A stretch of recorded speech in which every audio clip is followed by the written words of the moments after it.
From Kansas State University, this is Agriculture Today. Eric Atkinson with you, and here's what's ahead.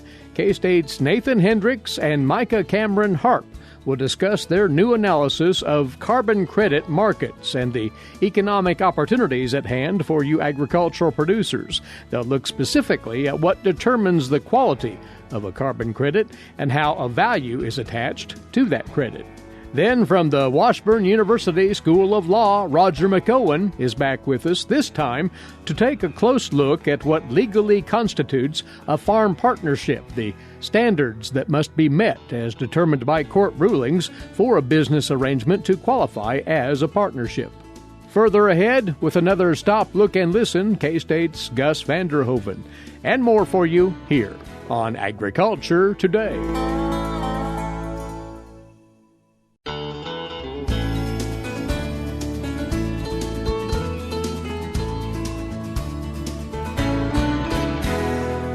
You're tuned into Agriculture Today. Glad to have you aboard once more. This subject we'll address next is something that's been bandied about in agriculture for a number of years now, but it's truly starting to take shape as an alternative for producers looking for extra means of income, if you will, carbon credit markets. These were the topic of a presentation at the recent Risk and Profit Conference hosted by K-State Agricultural Economics. And the two who were sharing what they've discovered about these markets and the players in them are with us now. Nathan Hendricks, agricultural economist and a graduate researcher in the department. Micah Cameron Harp. Nathan, we've heard about carbon credit markets and some of the promise, not much of the details up until recently, but now these are really coming into fruition. Yeah, there's starting to be a bit more concrete opportunities for producers out there to sign up, and some opportunities that are available here in Kansas right now.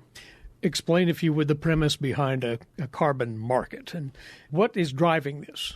Yeah, so what's really driving this is voluntary corporate commitments to reduce their carbon emissions. And so this is companies like Cargill who are involved in the supply chain, but also those like McDonald's and those like Microsoft who want to reduce their carbon emissions. And so they're making corporate pledges to reduce how much they're emitting. And so they're going to reduce their emissions, but they also, in order to get to their goals, they need to go out and buy some offsets. And so that's what's really driving this market is a completely voluntary from these corporations of going out and saying they want to offset their own carbon. And so they're going to these intermediaries and paying to have somebody else offset that carbon. And one of those is agriculture. There's others who are offering these offsets, but agriculture is a major player. And this ties in then certain land practices that are purported to retain carbon in the soil, for instance, right? Yeah. So the idea is that farmers could implement certain practices. The most common people talk about is no-till, cover crops, but there are others out there as well that would then sequester carbon out of the air, store it into the soil, and that would offset some carbon emissions from these corporations who are buying the credit. So, Micah, you teamed up with Nathan in looking into what these are, how they're evolving, what's all entwined in these markets. What was the objective of this particular effort here? For this presentation, what we really wanted to do was look at current opportunities that exist in Kansas and the eligibility requirements for producers so that people would have a better idea of what's available, what do I have to do to enter into this carbon credit market, and then also what's expected as far as the data requirements, sharing of the data, and then the term of those contracts as well. So kind of taking this abstract marketplace with many players and distilling it down to what's pertinent to a Kansas producer. Starting with what determines a carbon credit and its, quote, quality. What are you getting at there? So there are really four characteristics that if I'm somebody purchasing a carbon credit, I want to make sure that that credit is legitimate. And those four characteristics are that we think about additionality, leakage, permanence, and the uncertainty involved with quantification. So with additionality, what we're really thinking about is that we don't want to pay for a credit that is some carbon that already existed. So paying for a forest that's been forested since the 1800s, that isn't additional carbon being taken out of the atmosphere. Leakage concerns our ability to say sequestering carbon in Kansas, let's say, isn't leading to increased carbon emissions in Brazil. Uncertainty really deals with our understanding of what the number of tons of carbon is that we actually store in the soil. And then lastly, permanence is a question of how long it's going to last there. So is that carbon going to stick around for the next decade or the next century? So one of the things, and there's a lot of uncertainty when a farmer implements a certain practice, how much carbon that's going to sequester. And there would be ways we could measure that in the soil, but that actually ends up being cost prohibitive to really get a super accurate measurement. So instead, what a lot of these companies are doing, who are the intermediaries, the middlemen in this market, is that they're doing a combination of, they're doing some kind of a modeling that says what they expect, how much carbon is going to be sequestered. And then there's an opportunity, sometimes farmers could do some limited soil testing or whatnot that would also validate how much carbon's being sequestered. But that does become one of the major challenges here, is that really validating how much carbon was sequestered is difficult to do. But the other side of that coin then, Micah, is once the retention of carbon is identified, how to attach a value to it. What goes into that?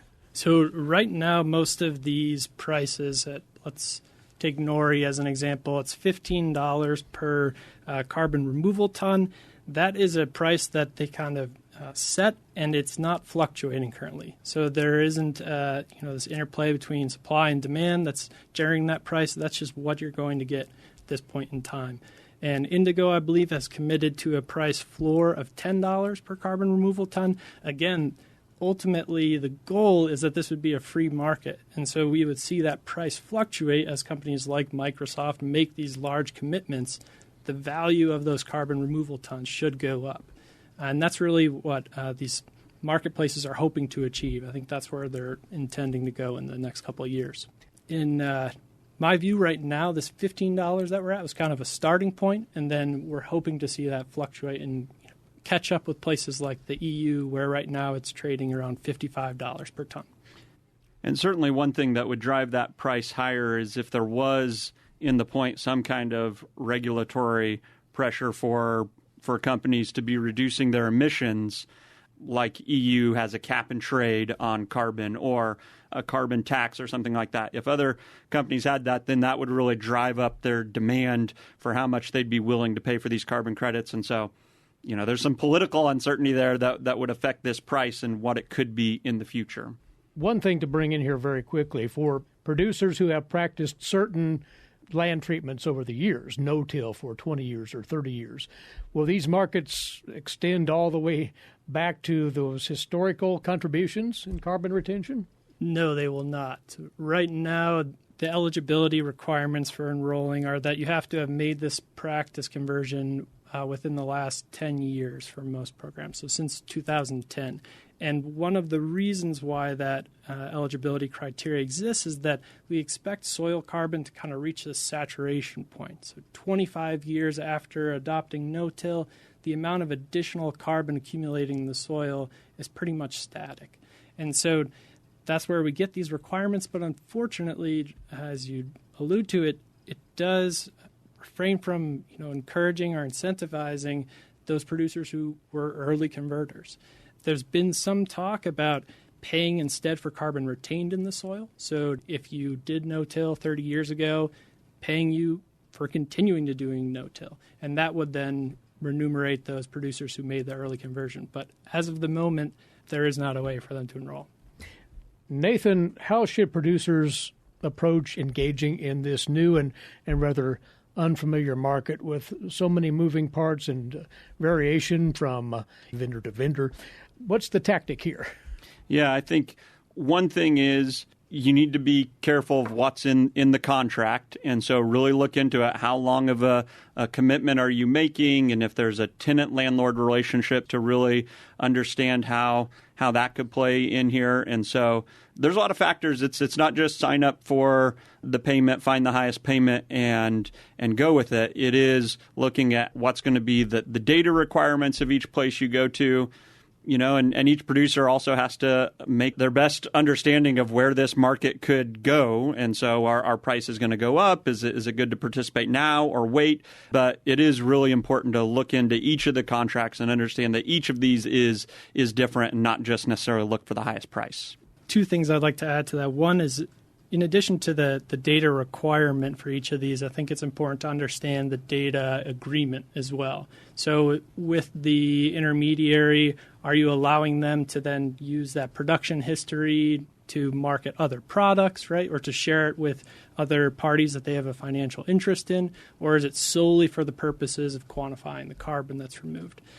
The other note I want to add on the point of which carbon program to enroll in and the benefits that might be received is that there is variation on who holds the carbon credit at the end of the day. So once it is quantified and we stick a number onto it, is the producer the one who now owns those carbon credits, or is it the intermediary? Those two situations entail very different risk portfolios, and who's going to maybe have all the benefits if the price goes up, or be stuck holding these carbon credits that aren't worth much if policy changes or for some reason the market crashes. And we'd advise folks that this PowerPoint presentation that Nathan and Micah put together, that they shared at the Risk and Profit Conference, gives a lot more detail and can be helpful in giving you at least a primer on how carbon credit markets might work. You can check that out at agmanager.info. Thanks to the both of you. Very important topic. Appreciate your time. Thanks for having us on. Thank you. And they talked about those markets, carbon credits, current opportunities and future prospects at Risk and Profit, Nathan Hendricks and Micah Cameron Harp from the Agricultural Economics Department here at K-State. We have more for you in a moment. This is Agriculture Today.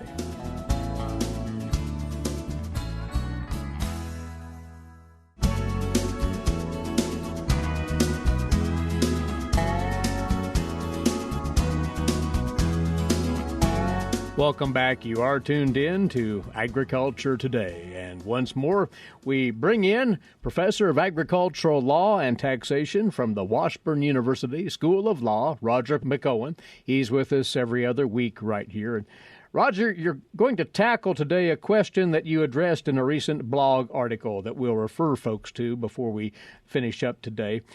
It's about partnerships in agricultural activities, farming and ranching directly here, and how those are construed for tax purposes and otherwise, and why is it important that we think about what constitutes a farm partnership here? Well, it's important for a number of legal reasons. Farmers and ranchers do a lot of business on an informal basis, and that informality can create some uncertainty if a legal issue arises. And there's a whole host of things that can happen if we haven't formalized those agreements. And I know we don't often like to do that in agriculture with arrangements that we have, or even with a tenant. We don't, still to this day, most ag leases are just simply oral leases. Well, we've got to be aware of when we can grade over into some legal issues that might come up, and the lack of formality can really create some nasty problems that we don't need to get into. Right. Well, are there things that define a partnership for legal purposes? Well, there are, and the tax court has laid out a number of factors, and what the tax court listed 8 factors in a case many years ago in 1964, and they said, well, let's look to the agreement of the parties. What is that oral agreement? What's their conduct? Is somebody running around in a pickup truck that has ABC Farm Partnership on the side, and then they get into some liability issue, maybe an accident or hurt someone? The problem with being in a partnership is you have joint and several liability. Well, how are you holding yourself out to the public? How are you conducting yourself? Do you have a joint bank account in a partnership name? What's your control over income and capital? What does each partner, so-called partner, have a right to make withdrawals?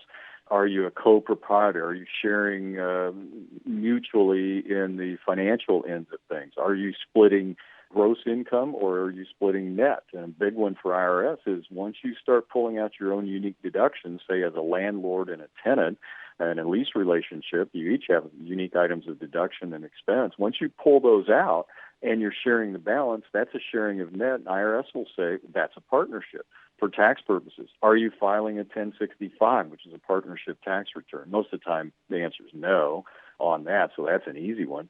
Are there separate books of account that are maintained? I mean, are you really functionally treating this as a partnership, even though you don't have any written partnership agreement? That's the basic question that comes up. And a lot of times in agriculture, we deal with this, as I indicated, on the lease side of things. We get into informal arrangements with tenants, and then some liability event comes up, and somebody may want to claim that you're in a partnership relationship so they can go after the deep pocket, which is typically the landlord, even if it was just the tenant that caused the problem. The way you get at the landlord would be by arguing that they're in a partnership together. And that latter instance actually is the core of a case, which we'll discuss in just a few moments here. But there was a recent tax court decision that was, you say, instructive on how these factors that you just listed could be applied. Would you go through that? Yeah, that's right. Just a few years ago. It was in 2018, so it is relatively recent in the way tax court cases come out. Here you've got an individual who's approached by his ex-wife about forming a mortgage company, and along with their respective spouses, they agreed amongst themselves, just orally, they didn't write anything down, to work together in the real estate business in 2010 and 2011. So the business was conducted very informally, and even though this is not an ag set of facts, this is the way we do things often in agriculture, just a handshake deal. We're just jawboning over the fence post at each other, and we come up with a business relationship, and that's what they did. They didn't consult any tax professionals, and in 2011, the petitioner in the case withdrew funds from his retirement account to support the business. Well, the ex-wife and her new husband, get this, they're all in this together. They get divorced and then gets into business with his ex-wife and her new husband. I don't see that one too often, but that's what they did. Right. But the ex-wife and her new husband didn't make similar financial contributions, and each of the partners handled various aspects of the business. Well, the petitioner initially used his personal checking account for the business until business accounts could be opened. In some accounts, on those accounts, he was listed as president, his ex-wife was treasurer, but there were other accounts that were designated as sole proprietorship with only his name on the account. And he's controlling the business funds and using the accounts to pay personal expenses and personal accounts to pay business expenses. So there's a mixing of the funds, and we see that all the time in agriculture, too. I'm using the farm account to pay my personal expenses. Just not a good thing to do. They didn't keep records of the payments. Business funds were also used to pay the ex-wife's personal expenses.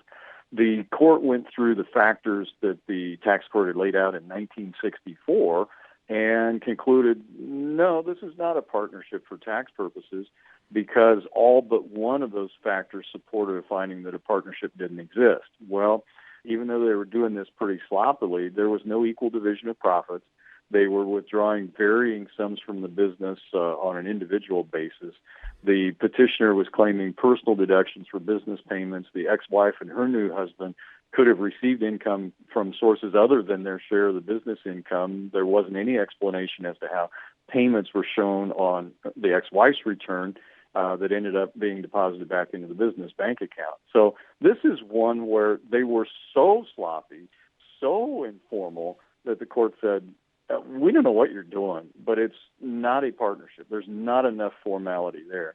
So I guess there's a point at which you can be so informal that a court can't put the factors together and determine that you're a partnership. But we don't really want to go there. The point is they ended up in court. IRS took them to court. They had to go to tax court. They had to expend a bunch of money to defend themselves. We don't want to do those things. Right. And to further press this matter, you have a list of agricultural-oriented court decisions that can give an even better flavor of how this would apply in farming and ranching situations, Roger. Yeah, and the big issue, Eric, is that, again, partners are jointly and severally liable for the debts of the partnership that arise out of partnership business. And it's that fear of unlimited liability that causes parties to, I hope, give some thought to their business relationship, to have written into a crop share or livestock share lease, for example, a provision that specifies that the arrangement is not to be construed as a partnership. And the land-grant universities, I think Kansas is in the north central region, of the publications that are put out. There is a set of publications that farmers can use, a boilerplate form, and you can modify them to fit your own situation. But there's a clause in there that says that this is not intended to be a partnership. Well, it also comes up in areas where perhaps you've got a death. One partner dies. If you're in a partnership, then the remaining partner or partners end up owning the assets and maybe not a spouse of the deceased partner. If you're not in a partnership, then what happens is that the surviving spouse, if that property, say the land, is owned in joint tenancy with rights of survivorship, then you're going to have a surviving spouse that ends up owning half of what the other partner thought was partnership property. Now, that's not good. So you can get into a bunch of situations. There was a case out of Iowa a number of years ago where you had a bank or a grain company, a co-op, an elevator, extend credit to the farmer, the defendant in the case, who was a tenant under an oral livestock share lease. Well, the tenant defaults on the loan and then files bankruptcy. And so the elevator, the grain company, tried to bind the landlord to the debt under a partnership theory. And in that case, fortunately for the landlord, the court said that a partnership had not been formed because the landlord didn't participate in the farming operation.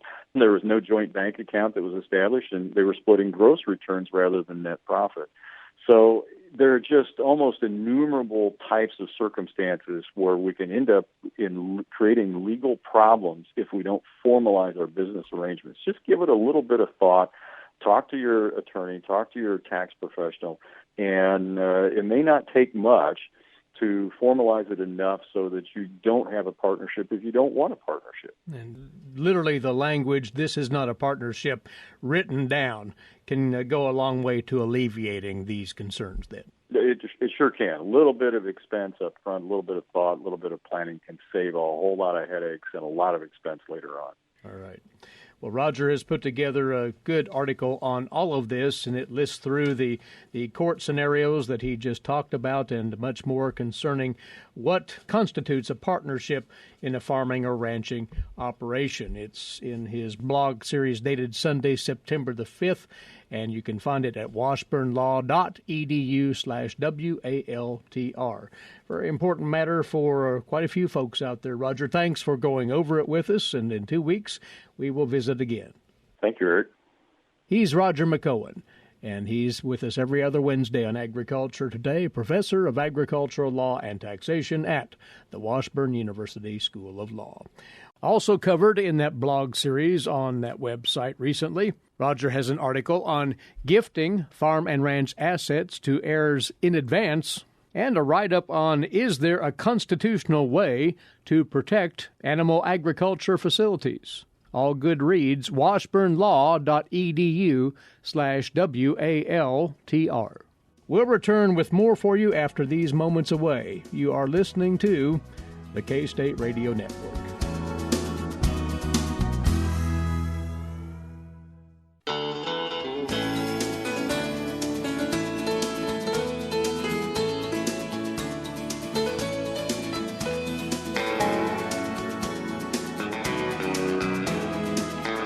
You're listening to Agriculture Today, coming to you from the campus of Kansas State University. Eric Atkinson here.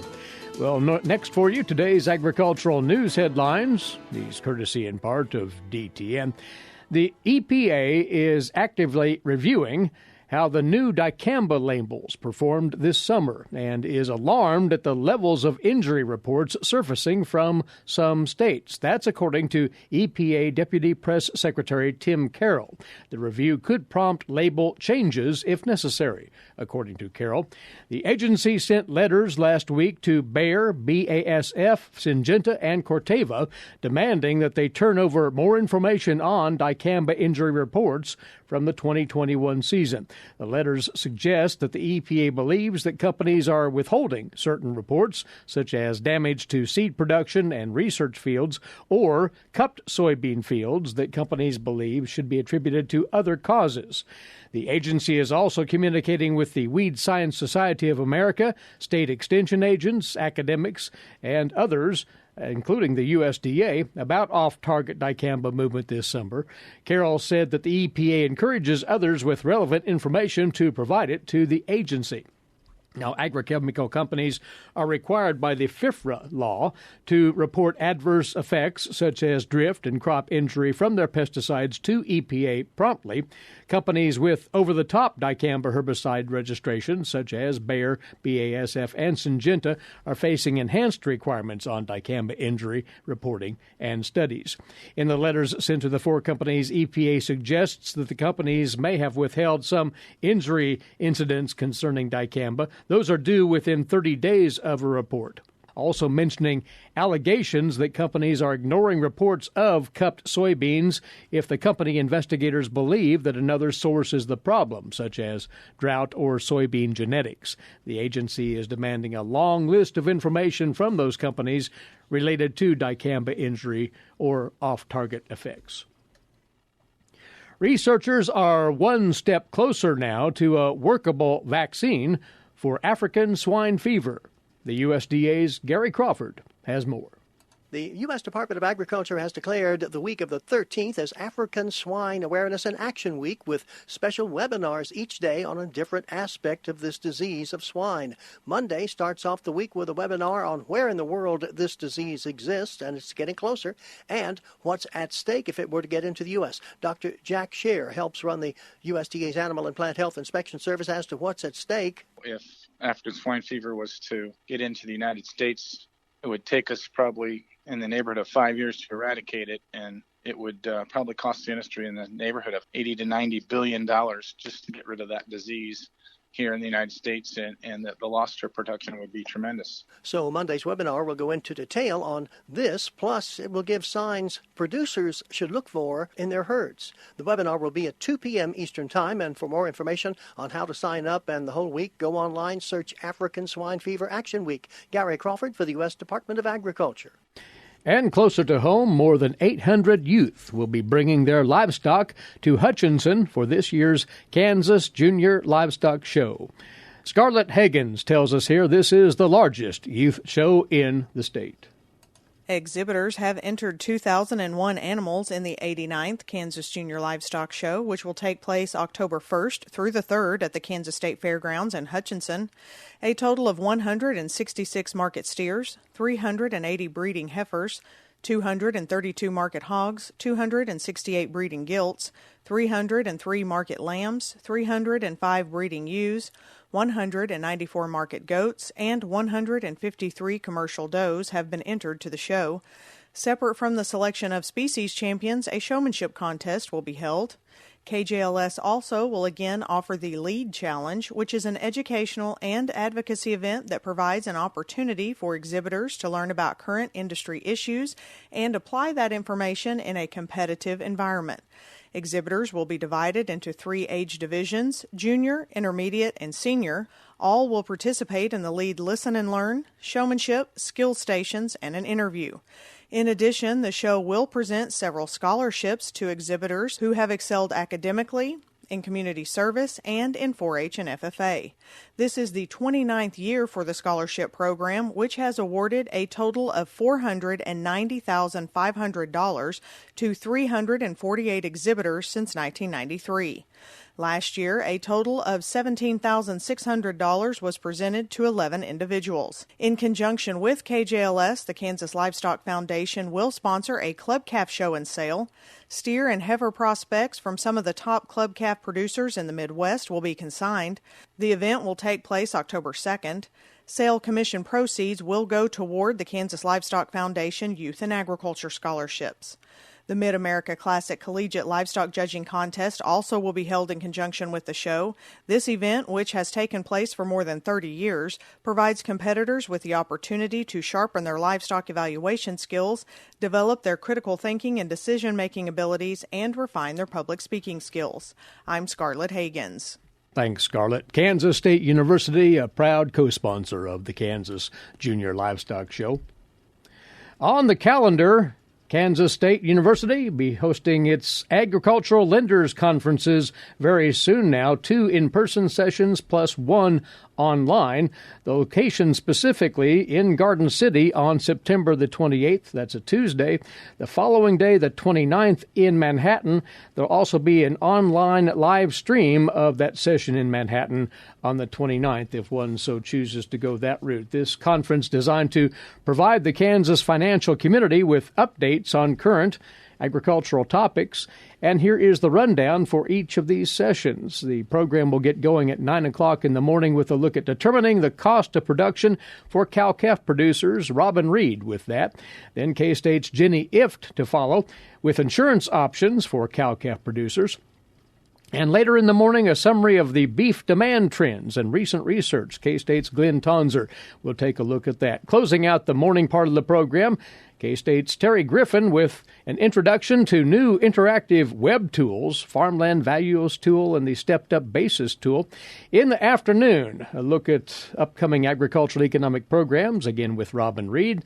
Then Greg Eibendahl and Dan O'Brien of K-State on cash rental rates for Kansas crops. Rounding out the program, Dan O'Brien with his 2022 grain market outlook. If you'd like to be in person at either of the sessions at Garden City or Manhattan, registration fee is $125, and the online fee for the program on Friday the 29th is $40. You can, of course, find out more information about the program itself, as well as the registration procedure, by going to agmanager.info. agmanager.info. This is Agriculture Today.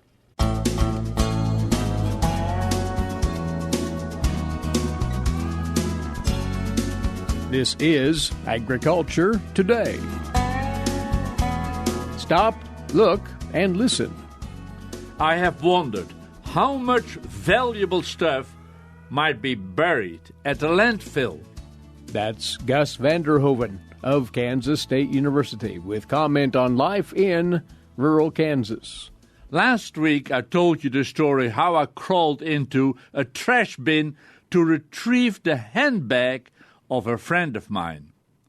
The handbag had been thrown into the trash bin with the last unwanted stuff out of the garage. Their house had been sold and they were moving to Florida.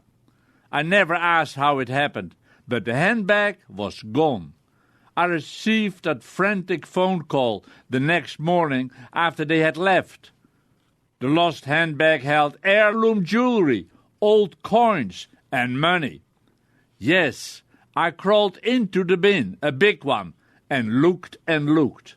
Actually, I made a joke with the man who had come also from the company to look at it. Looking back, it was a bad joke, but oh so typical of me. After we had talked and explained the job at hand, I said to him, "You know, I'll go into the bin and retrieve it, and we'll sit down and share the loot." I think it was a stupid thing to say. He didn't know me. We found nothing going through the bin, and once home I stripped all my clothes and tossed them in the washing machine for a deep cleaning. I took a long shower and felt better. I called my friends, and I felt bad that we had not found it. It was gone. Later, that bin was taken and emptied at the landfill, but that was not before I had gone through it under the eyes and with the help of the good man. But ever since, I've wondered how much valuable stuff might be buried at the landfill. I know my friend even seriously thought for a moment of coming back and going to the landfill to look there. I told her that would be a hopeless situation because bulldozers push, shove, and pack the dumped trash, and more is brought in during the day from different places. No, that would be hopeless. Just say the word hopeless slowly to really make it sink in. The bag was lost, and so was all that was in it. But I also shared with you that after the long drive home to southern Florida and the second day of unpacking the truck, I received a phone call that the bag had been found. It had been packed in with a box loaded in the front of the truck. There's a lesson to be learned. Do not give up hope. The expression, "you never know," I've experienced a few times in my life. After Flash, my horse, died on the farm because of a lightning strike, and the coyotes, the vultures, and all the other bugs had cleaned the bones to clean white, I brought a few skeleton bones home.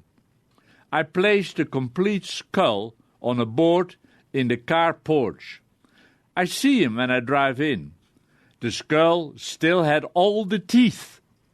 They were big teeth, which had chewed the grass and nibbled carrots and grass out of my hand as his soft lips carefully pulled the treat in. When I had finished the board to place the head on, I walked with the white skull around the truck and casually held the upper and lower jaw together. It was then that one of the long front teeth fell out. I still feel the shock. Oh no! Now there is a gap. I immediately placed the skull on the tailgate of the truck and looked at the ground. I looked at the area where the swaying movement of my arm could have tossed the loosened tooth. Do you think I could find it? No way. I looked and looked, being very careful not to disturb the gravel. I did not want to rake the gravel, reasoning the tooth, a white tooth, must lay on top. I looked and looked again, could not find it. I finally gave up and was sad. To me, the skull was flesh, my horse. Without that tooth, he had a grin, and I didn't like it. I know the tooth was of no value, nothing like losing a handbag, no comparison. But still, I had lost something I had valued. I was mad at myself. Over time, you get used to it. And when I entered the carport, I greeted Flash with his grin. "Hi, Flash. I'm home." It was about a year ago that as I walked behind the truck unloading some birdseed, that my gaze went down. And what do I see laying on top of the gravel in front of me? It has snowed and rained, and a truck has been driven, and time has gone by. But there lays the big white yellowish tooth, which went missing. I could not believe it. I gingerly picked up the tooth and fitted it in the hole in the jaw. It fit perfectly.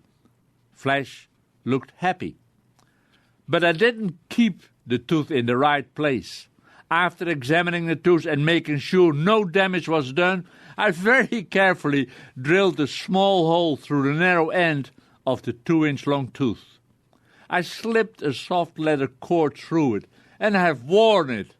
True, it's not a tiger tooth nor bear claw, but it's very dear to me. I've thought about adding another tooth, and there are 2 front teeth, but so far I have not done that.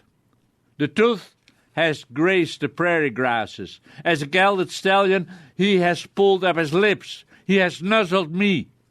It does surprise me that I could not find it the moment I lost it, and that after a long time, there it was, laying at my feet.